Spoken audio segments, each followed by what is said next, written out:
Hey guys, thanks for coming back and joining me for another video. So I am working on the book still. I've actually downloaded it on Audible as well as the hard copy. So I read it when I can, and then when I'm going for dog walks, I'm also listening to it.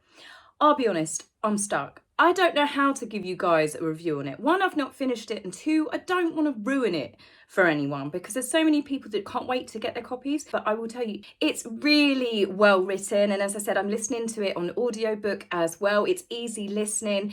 It's fascinating, actually. It's got this really fascinating insight to Meghan's life from childhood.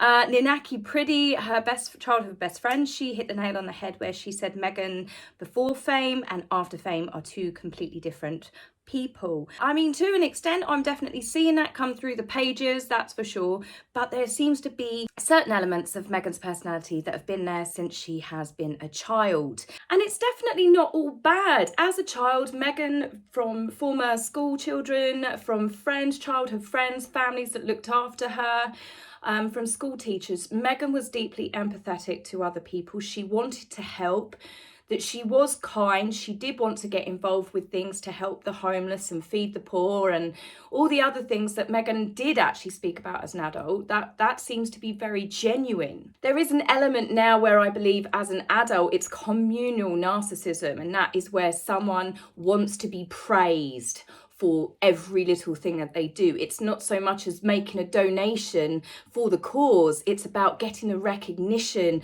and the admiration for being so kind and so generous. We see that a lot. We hear about every single donation that they do, whether it's $25 or $5,000. The fact that they are donating, great. But let's be honest, when you have to sing from the rooftops, look what we've done, it takes away the kindness of it. But as a child, that she was sweet at times. However, towards her parents, she was definitely showing signs of being precocious. She was definitely treated like a princess by her parents. She was spoilt. She's got all of the attributes in her younger years of a spoilt, demanding child that was never told no, always given into. You know, the sort of child that if they scream and have a temper tantrum, rather than tell them off or tell them no or tell them to suck it up, buttercup, like my mum probably did with me, you know, she was pandered to. I have met people like this throughout my life growing up. I remember, you know, being a kid and having friends like it at school. I remember when I was a teenager, I had a friend who shall remain nameless. We'll call her Sarah for now. But she was a lovely, lovely girl, but she was really, really spoiled. You know, her dad bought her a car. She didn't want that car anymore. She wanted another car. So her dad bought her another car just to keep her happy. But, you know, she matured and grew up. She was still a nice person. Meghan, she never grew out of, if anything, for every little elevation that she's got. Like I said at the end of the last video, she is now meaner than a junkyard dog. Now, Meghan and Harry are naturally in the news anyway, regardless of the Tom Bower book. Firstly, we have got the fact that, going on again from the last video, Harry's book has been released, and well, the date's being released for Christmas, and we said it's funny how it coincides with Earthshot. There's concerns by the publishers. It's also coming out at the same time as Michelle Obama's new book. So that's obviously going to completely trounce Harry in the sales. And then also the fact, the disrespect it's shown to the Queen. It is common knowledge that the Queen has had a massive decline in health since she lost her husband, Prince Philip. Probably not helped by the fact that they decided to do the Oprah bombshell while Prince Philip lay dying and the fallout of that. So for Harry to be doing this, again, it just shows you the true bitterness and resentment that he has towards his entire family. He can go on NBC and give a little interview like he did at Invictus, saying he's worried about the people around his grandmother. But if anything, everyone else should be worried about him. He is the one that is definitely, he and Meghan, everything that they've done from Megxit. Can you imagine the stress?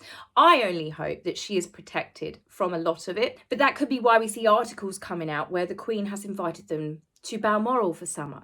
If the Queen is truly being protected, she may not realise what monsters that they've truly become. However, given the way the couple were managed at the Platinum Jubilee, something tells me that the Queen is a lot more aware than what other people may give her credit for. But it has been twisted, and we don't know how much of it is PR from Sunshine Sachs. It started off as the Queen has told Balmoral staff to expect Harry and family. Then it's they did not actually get an invite. Now today they were given an invite, but they've turned it down. So it's that constant to and fro. No one really cares if they come. If anything, I think people are now more concerned to keep Harry and Meghan away from the Queen, especially in her final years.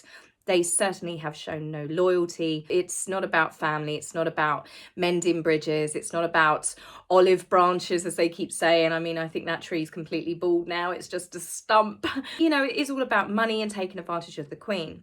Now, back to Harry's book, a blind has come out saying that Meghan has had multiple meetings with the ghostwriter of Harry's biography to ensure that it's basically her version of events, shall we say, to make sure that it's got enough dirt on there and it's going to be shocking enough. We know that she is stage managing all of this, the same as she did Oprah. Speaking of Oprah, the court case between Samantha Markle and Meghan is basically her lawyers. Meghan's lawyers have now fired off the first shots, and their argument for the lies and misinformation that Meghan told on Oprah it's a corker, really, and I think you could use it against the entire interview. Obviously, Samantha's just talking about the lies that Meghan told about her childhood, but her lawyers have said that the interview was not to be objective fact, but a subjective statement of her feelings. So basically, Meghan's saying, well, it's not the truth. I'm not saying that I'm telling the truth. I'm not saying it's factual, but that's my interpretation of how I felt it was.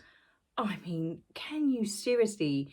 Are you not embarrassed by even coming up with an excuse like that? It's all these silly, childish kind of, oh, I forgot, I didn't realise, I lost my phone, my dog ate my homework. Oh, it's not meant to be factual, it's just how I felt. It's my own personal interpretation and my version of the truth. I mean, no wonder the whole Princess Pinocchio thing took off. But so, of course, Meghan is now tweaking Harry's autobiography. What does she know about how Harry grew up? I tell you, this book is going to be Meghan's version, Meghan's interpretation, how Meghan feels Harry grew up and how Harry was treated. And this is going to backfire spectacularly. It's already backfiring, and we've not even read any of the excerpts from it yet. And I'm sure the media are going to dissect it. Now, the media are obviously dissecting the Tom Bowers revenge book. We're seeing a lot of the main key stuff come out. The best review I've seen of the book is actually the body language guy who tweeted, "Turns out I was wrong about Bowers' book. It was not going to be an instant blast. Instead, a slow acid drip eroding the Harkles narrative." Meghan and Harry have since come out and said through their people, through their staff, that they have no interest in reading the book, despite rumours that there have been several hundred copies that have been posted to the couple's Montecito address by jokesters that have been turned away. But they have made it clear that it's just noise. Yes, the litigious couple that sue at the drop of a hat are not going to go over the book and not going to read it. Now, I see that Meghan is probably throwing her weight around and saying, we're not reading it, Harry. You're not reading it, Harry. Because one thing I will say about the book is there's so many things in there, like when she married Trevor, that ring true to the royal family. Trevor, in his wedding speech, turned around and said that he was going to be the family that Meghan never had, in front of her parents as well, who apparently stood there open-mouthed in Jamaica like, what? Sound familiar? I mean, bearing in mind, Tom Bauer has spoken to hundreds of witnesses. He has got everything backed up by lawyers. So this isn't a book of misinformation. This isn't like a fiction book like Finding Freedom, a hagiography from Meghan's perspective and Meghan's version of the truth, how she felt it all happened. You know, this is actually, I would say, possibly the most factual book that's come out because he's spoken to people that know Meghan. Now, there's lots of stuff in there to do with the rumoured affairs that she had. She cheated on Trevor, the rumours that she was cheating on him with someone in Suits.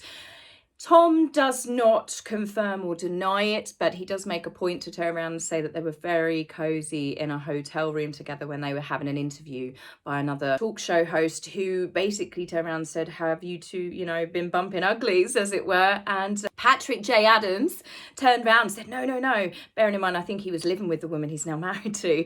And Meghan was all coy and flirtatious.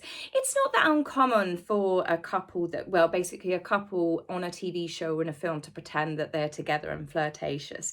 But from everything you read in the book, I believe something more happened. There's also more of the stories that come out about the golfer Rory McIlroy, that she was cheating on Corey with him. The fact she never spoke about Corey in the TIG. That's why we've got no real photographs. I think we've got one in Soho House and we've got one in the restaurant. Meghan made sure that there's, bearing in mind she was living with him. They were basically common law man and wife. There's no great big love storyline. Well, it's because she was going off to New York and flying over to Europe to try and bag herself the next guy to move on to. One definition that I will give of Meghan that's come across so far, and I'm only halfway through the book, is she's like a frog, lining up lily pads. She will never jump to the next lily pad until it's fully lined up. And this seems to be very much the case with Corey and Harry, but it wasn't Harry that she went. She was going to go for anyone. She had her sights on Ashley Cole, and that gets brought up quite a lot in the book. So Ashley Cole had a lucky escape. In fact, I think most men now look at the situation that were chased by Meghan, especially during the period when she was hunting for a rich, famous Englishman, and probably go, thank the Lord for that. I do think there are elements where Meghan has brought out the worst side to Harry, but Harry had to have that side in him. You can't blame Meghan for all of it. So between the two of them, I think they are the perfect supply narcissistic. I think they're awful human beings. I mean, I'm not up to the bit of how she acquired Harry, shall we say, but let's just say she's now, I'm at the point where she's met Mishanunu and she has met Princess Eugenie, target has been acquired. But there's so much stuff in this book that's fascinating about Meghan, to the point where she's so driven, so tenacious, especially in her younger days when I was reading about her struggles to become a real star on the TV screen or the cinema screens. Her grit and determination, I found myself kind of rooting for her briefly for a second when she was younger. But you are so quickly reminded with the book how cruel and cold and mean she really is. She is truly cold-blooded to be able to just see all of the relationships she's had in her life, from brief fleeting relationships to long-term. The man she was married to, she was with nearly a decade, to her father, to family members, to childhood friends that stood by her through thick and thin. Every single relationship is transactional with her. It's transactional revenue. It's, can you give me something? No, you can't. I'm done. There's no note, there's no warning, there's no nothing. You just literally go to make a phone call and you are cut off. And that to me is not normal. That takes a certain type of person to be able to be truly that cold and callous and mercenary. And that is definitely where this book is showing a true mercenary side to Meghan, even more so than what I'd ever thought previously. But a couple of the things I will mention to end the video on are Procter & Gamble. You know that, oh God, when she was 11 years old, she did this. It's been used in her speeches, recycled throughout her entire career. Yeah, it turns out that that letter never came from Hillary Clinton, that Procter & Gamble probably never even read the letter that came from Meghan's class. What happened with Procter & Gamble is Meghan and her class had discussed that it was a sexist advert, so they decided to join the campaign, which was happening all over America. Apparently, this advert was completely sexist. I have seen it. It is. And it caused quite a lot of schools, universities, various people to write to Procter & Gamble and complain about it. And Meghan and her class joined in on that. Well, no response came, so Thomas Markle used his contacts and he got a small children's TV network to film, which is what we saw. Meghan reenacting and writing the letter herself. And that still really didn't get a response. But Procter & Gamble did, however, change the adverts after a campaign of lots of complaints. But Thomas admits the fact that he told Meghan it was her that did it. So it's not technically her fault when she was a child. Her dad told her that it was all down to her. She was the person that did it. And in some ways you can think, okay, that's great because you're building up your child's encouragement. But by also saying that it was her that did it, it's also telling her that she did it all by herself. It wasn't part of a collective effort by her classmates or other people and coming together as a group to try and make change. It was Meghan did it. And she must have learnt the truth as she got older, but she was still plugging that when she was at the UN speech and any other speech that she's done since. Also found out about UN Women, the speech where she plagiarised Eleanor Roosevelt's. Basically, that was not the main UN Assembly speech. This was a separate, I think it was on a separate day, to a smaller or lesser known audience when she gave her speech. And the speech actually wasn't that great for her because it started the end of her time with UN Women. Meghan was desperate to be like Emma Watson, who was an ambassador for UN Women. And she asked desperately to meet Emma Watson. I guess she wanted to have that photo snap, didn't she? She's a name dropper.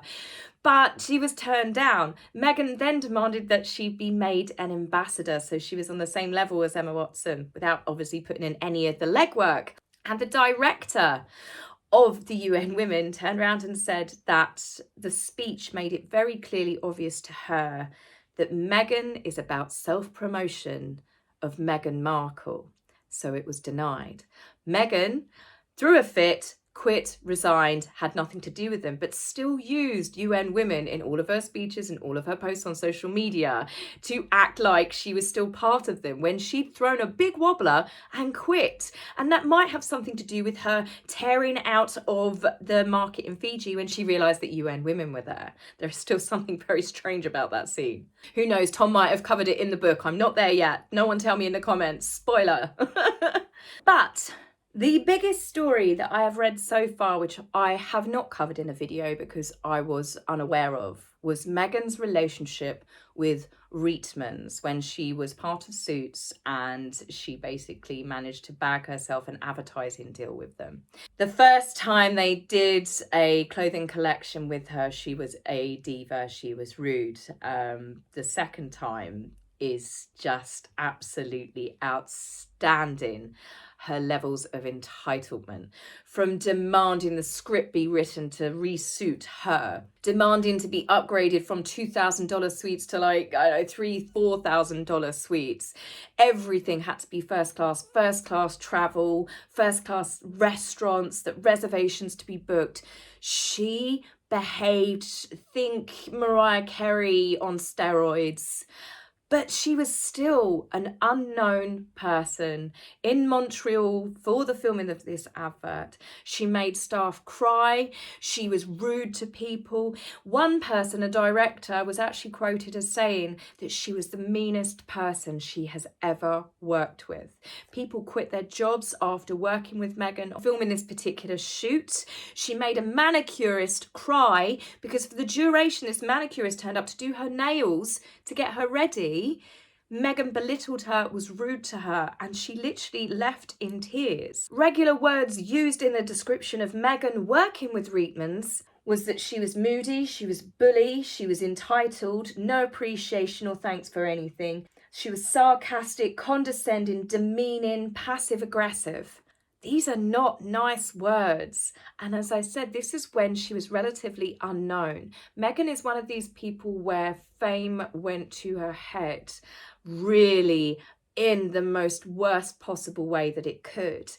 And rather than be grateful and be loving the fact that she's finally, got a bit more recognition than what she ever had. She was never a Hollywood starlet. But it seemed to turn her into a more venomous, more awful human being. She was reportedly not happy with anything that the staff did. She was not happy with the creative direction of the video. She demanded that the script be changed. She demanded. She was delusional with the hotel, that she wanted to be registered under James Smith. Despite being in Montreal, where no one knew her, as relatively unknown, she was reportedly just an absolute tyrant. And she even demanded that the team buy her a pair of expensive beige Aquazura shoes for the photo shoot. Now, this has come out in the media because people think that they might have been the shoes that she was wearing in her first engagement pictures with Harry, when she was all cocking her back and all, how could this happen to me? These shoes that she demanded for the photo shoot walked off set when she stormed off of set, and it left the director and pretty much the entire 50-60 people team saying they never wanted to work with her ever again. As I said, this was when she was relatively unknown on Suits. This is truly shocking behaviour. She certainly had, I can't even call her a diva. Mariah Carey's a diva. This is a monster on steroids. She's made people cry for years. She's talked down to people for years. She's been delusional about her own self-importance for years. So when Harry met Meghan and these two got together, it was like an atomic bomb of egos going off. They are the perfect supply to each other. The photograph that really stands out for me was that moment when Harry was holding her hand after the wedding and she came out onto the steps. That is when Meghan's mask slipped. That was not the sweet, shy girl that she had, the image that she had portrayed. That smirk, those eyes, that was success. That is what is known as duper's delight. And I dread to think how she truly treated staff. But I'll speak more about Meghan's treatment of other people, including her 3-year-old niece, in more videos that will be coming your way. So that's it for me, guys, on this video, and I will be back with you very soon. Take care for now. Bye. If you like my video, please remember to like and subscribe. Please, angry typist, you will be blocked, so save your fingers the time. If you would like to buy me a coffee, please go to my About page and click the link. Love, Taz.